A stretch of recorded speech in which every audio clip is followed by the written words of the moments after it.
大家好，前几天呢，我看到网上一封告别信啊。其实我查一下，这告别信呢是去年的啊。今年的话刚好也是10月份，他去年也是10月份啊。有位开发大神啊，叫耍夏啊，你在百度里面搜索一下的话，都能查到他的名字啊，包括他的一些软件啊，他曾经开发过软件的 OCR 识别啊，图片里面有文字的话，它可以提取出来啊。这样的话，就是如果说有网址的，那他就提取出来啊。他曾经呢有一个微信群，微信群里面呢有个人呢发了这个图片啊，图片里面是带网址的，他刚好觉得我这软件能用上啊，直接把它识别，然后把这个链接啊发到这个群里面了啊。当然他也查一下啊，他也知道这个链接打开之后，发现是数据库啊，觉得不以为然啊，恰恰这个不以为然也害了他啊。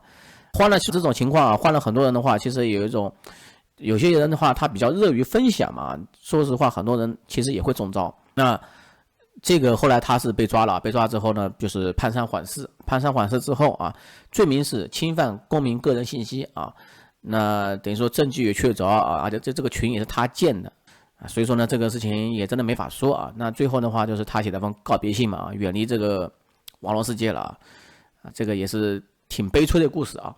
那我再说几个故事啊。曾经我也知道一位啊，四川的那边应该成都的吧，专门做私家侦探的啊。其实我对私家侦探还挺好奇这个职业的啊。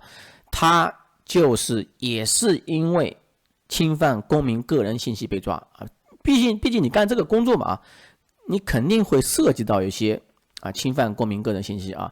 因为你要一些手段去查这个人，调查这个人啊。最后的话，他好像也被判缓刑啊。那缓刑的话没有这个严重啊，估计1-2年吧。反正的话再也不做，改行了啊，从此之后改行了啊，也不做这个行当了。那还有一位的这个故事也听来的啊，那是一个山东小伙啊，他是专门做前端开发的啊。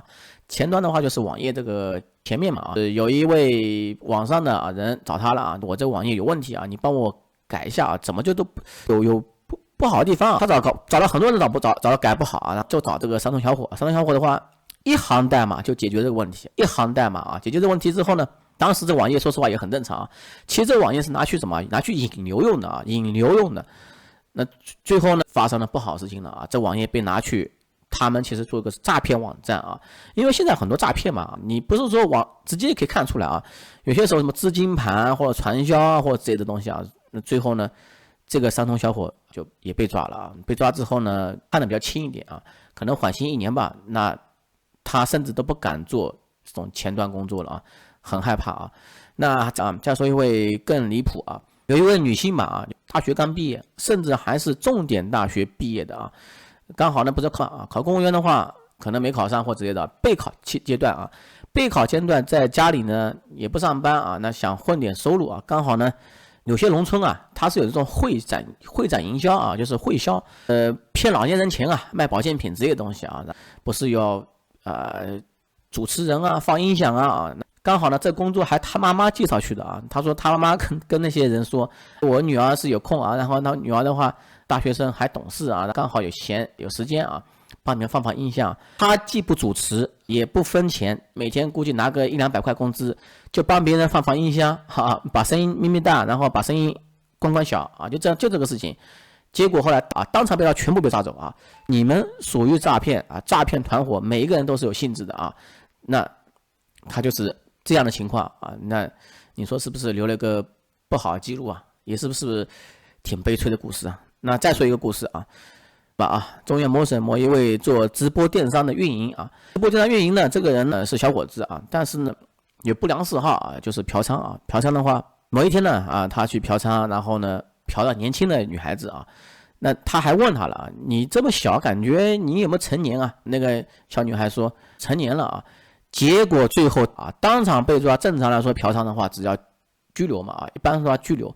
结果没想到这个女的恰恰是还有几个月才成年，具体我也不太清楚怎么去界定啊。反正就是说他那个事情呢不能算拘留，要上刑事，就是犯罪坐牢了啊。坐牢跟那个拘留所是不一样的啊，拘留所的话没多少天就可以放出来了，上刑事的话估计要2年以上了啊。他甚至都说啊，他现在看见这种汉字啊，汉字里面带女字旁的字都害怕啊，已经有恐女症了。所以说也是非常悲催的故事啊。那所以说呢，有很多离谱的案件嘛，反正今天给大家分享一下。至于这些故事我怎么听来的呢？